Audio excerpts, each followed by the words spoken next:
안녕하세요. 김태훈의 현명한 주식 투자 방송 시작하겠습니다. 지난주에 삼성전자와 LG전자의 2분기 실적이 잠정 실적이 발표가 됐습니다. LG전자의 잠정 실적 보면 그래도 선방했다는 말이 나올 정도로 잘했습니다. LG전자는 진짜 잘했고요. 하지만 삼성전자는 시장에 실망감을 줬죠. LG전자 같은 경우는 2022년과 2023년 2분기를 비교해 봤을 때 매출 외형도 19조 4천억에서 19조 9천억으로 소폭이지만 늘어나는 추세를 보여줬고, 이 영업이익은 7,900억에서 8,900억으로 그나마 또 이것도 늘어나는 그런 숫자를 보여줬습니다. 그리고 직전 분기와 비교해 보게 되면 20조 원 했던 매출액은 19조 원대로 줄어들게 했고, 영업이익은 1조 4천억 하던 게 8,900억으로 반토막이 나버렸죠. 그만큼 지금 2023년 경기는 점점 나빠지고 있다는 걸 숫자로 보여주고 있는 겁니다.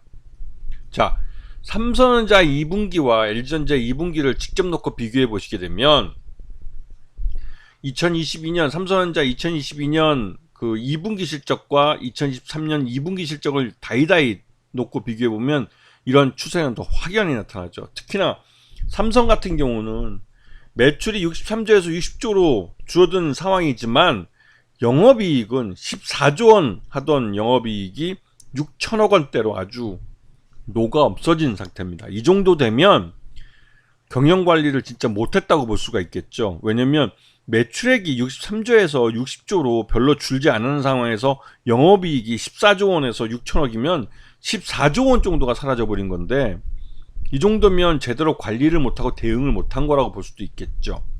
그리고 LG전자 같은 경우는 뭐 19조 원 하던 그 매출액 거의 뭐 조금이지만 늘어나기도 했고, 이 영업이익도 조금이지만 늘어나는 모습을 보여줬어요. 그 LG전자 같은 경우는 자연스러운 그리고 경기 침체에 적응해가면서 그래도 경쟁력을 찾아가는 과정을 보였지만, 삼성전자는 이렇게 놓고 보면 진짜 관리가 안 된 것처럼 보이죠. 그런데 이게 또 다른 한편으로는 6천억 적자를 안 내고 6천억이라는 흑자를 낼 정도로 딱 흑자를 내는 정도만 이렇게 영업이익을 딱 기록하게 하는 것도 이것도 하나의 또 관리의 한 방편일 수도 있습니다. 이건 뒤에 또 따로 설명을 드리죠. 이 삼성전자와 LG전자의 실적, 분기 실적이 이렇게 줄어드는 걸 딱 눈으로 보여주면 이건 더 확연하게 드러납니다. 이 삼성전자가 영업이익이 줄어드는 모습을 보게 되면 진짜 황당하다는 생각이 들 정도로 이 급격하게 줄어들고 있죠. 하지만 LG전자는 그래도 이제 좀 이 경기 침체 속에 적응해 가면서 어느 정도 이 살아나고 있는 그런 모습을 보여주고 있습니다. 자, 이 LG전자가 2분기 잠정 실적 기준으로 적정 주가는 16만 5천 원 정도로 평가되지만, 지금 현재 앞에서 설명드렸지만 1분기 실적 대비 2분기 실적이 매출 외형도 줄고 그다음에 영업이익도 확 반토막이 날 정도로 줄어들고 있고, 이거는 확실하게 2분기 때 경기 침체가 좀 더 심해졌고 또 3분기 때 실적도 더 나빠질 가능성이 크다는데, 특히나 수출에서 우리 기업들이 많은 그 시장을 일본 기업들에게 빼앗기고 있고, 특히 엔저로 일본의 전자업체들이 우리나라 전자업체들을 또 따라올 수 있는 가격 경쟁력을 가졌다는 점에서, 그런 점에서 이제 국제시장에서 수출면에서 굉장히 좀 어려움을 고전을 겪고 있는 거죠. 하지만 삼성은 좀 특이한 케이스입니다.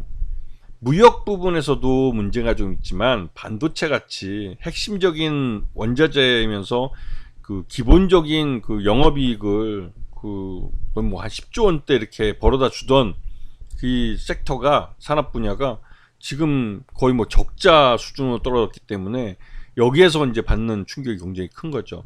그러면서 또 삼성전자는 아직 그 우리나라 세계 1위 업체지만 지주회사를 못 만들었어요. 그 말뜻은 지배구조가 불투명하다는 겁니다.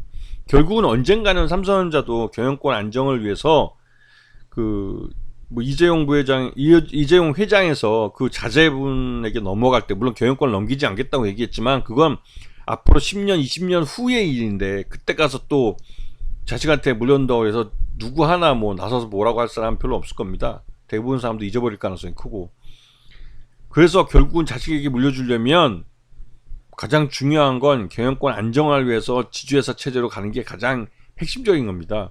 오늘가가 지금처럼 그 주식 증여, 그러니까 그 상속세로 10조 원 가까이 세금을 내게 되는데, 이 돈을 다음 때에는 이제 얼마를 더 내야 할지 모르는 거죠. 왜냐하면 삼성전자가 계속 성장하고 있으니까요. 그래서 삼성전자 주가가 높이 올라가는 것보다는 밑으로 떨어지는 게 오늘가에게는 지주회사를 만드는 지배구조를 개편하는데 더 유리할 수 있습니다. 더 적은 비용으로 이러한 지배구조 개편을 이뤄낼 수 있으니까요. 그런데 여러 가지 여건상 이게 또 안 되는 측면이 좀 있죠. 그래서 결국은 삼성전자가 실적이 나빠지면 주가는 떨어지게 돼 있습니다. 삼성전자가 LG전자보다 주가가 실적이 더 나빠진 이유가 뭐 반도체 가격이니 뭐 여러 가지 될 수 있겠지만, 경영 자체를 그렇게 실적이 안 좋은 쪽으로 하고 있기 때문에, 즉 장사를 더 할 수 있는데도 안 하기 때문에 관리는 적자로 돌아서지 않은 정도로만, 한 6천억 정도 영업이익을 딱 발생시킬 정도만 지금 뭐 딱 장사를 하고 있다고. 즉 이것도 또 다른 한편으로 관리가 되고 있는 삼성이라는 걸 보여주고 있는 거죠. 하지만 이미 지주회사를 만든 LG그룹 같은 경우는 그런 거 거리낌 없이 정상적으로 시장 여건에 적응하면서 다시 또 실적을 키워나가고 있는 모습이죠. 그런 면에서 삼성전자는 확실하게 이 오너일가의 지배구조가 불투명하다는 측면이 계속 주가의 발목을 잡고 있어요. 삼성전자가 주가가 높기보다는 낮은 게 오너일가들에게는 지배구조 개편에서 더 유리합니다. 그런 측면에서 이 외국인 투자가들이 뭐 삼성전자의 주가를 계속 그 본질 가치에 따라서 주가를 끌어올린다 그러지만, 오너일가는 그런 게 좋을 리가 없죠. 그러면 가장 좋은 건 실적을 나쁘게 만들어서 이미 오너 경영을 하고 있기 때문에, 경영권을 갖고 있는 오너기 때문에 뭐 실적을 나쁘게 만들어 버리면 주가는 결국 빠지게 돼 있습니다. 그리고 주가가 그렇게 빠졌을 때 구조조정 차원의 구조조정이든 여러 가지 명분을 갖고 지배구조를 개편할 수도 있는 거죠. 그래서 삼성전자는 항상 그 오너일가 때문에 주가에 발목을 잡히는 그런 케이스가 되고 있습니다. 물론 현대차도 마찬가지죠. 물론 지금 현대차는 굉장히 잘 나갑니다. 현대차는 그 반도체가 못하고 있을 때 우리나라 그 국민경제의 버팀목을 현대차와 기아가 해주고 있는데요. 이 삼성전자 같은 경우는 지금 제 몫을 못 해주고 있는 그런 회사죠. 우리가 이제 윤석열 정부에서 그렇게 많은 이 투자 세액공제도 늘려주고 하면서 지원을 이렇게 몰아주고 있는데도 불구하고, 법인세도 깎아주고 하면서 몰아주고 있는데도 불구하고 집 밥값을 못하고 있는 그런 상황입니다. 삼성전자 같은 경우. LG전자는 진짜 2분기 잘했죠. 그 글로벌리 무역시장에서 굉장히 불리한데도 불구하고 뭐 LG전자는 잘 선방하고 있는 겁니다. LG전자 같은 경우는 자동차 전장 쪽에서도 굉장히 좀 성장을 이어가고 있고, 스마트폰 시장을 철수한 것만큼 전장 시장을 빠르게 키워나가고 있고, 또 로봇 시장도 또 키워나가고 있습니다. 그런 면에서 이 LG전자는 확실히 삼성전자와 다른 길을 가고 있고, 그런 면에서 삼성전자는 이 오너리스크를 빨리 해소하지 않으면 계속 지금과 같이 좀 오르다가 빠지고 하는 이런 지지부진한 전형적인 박스권에 갇혀있는 그런 흐름을 나타낼 가능성이 큽니다. 예전부터 말씀드렸지만. 그래서 참 답답하죠. 이런 우리나라 증시를 대표하는 종목이 계속 이러한 그 지지부진한 모습을 보이고 있어서 전체적으로 시장 전체에 발목을 잡고 있는 형국이기 때문에, 우리 증권시장은 특정 어느 정도 그 상승세가 제한될 수밖에 없는 전형적인 박스권 장세로 갈 수밖에 없는 그런 모습을 보이고 있습니다. 그래서 여기에 대비를 하시고 포트폴리오를 짜서 개별 종목 위주로 대응하시지 않으면 제대로 수익을 내기 어려운 그런 장세가 되는 거죠. 아시겠죠? 자, 오늘 방송 여기서 마치겠습니다. 감사합니다.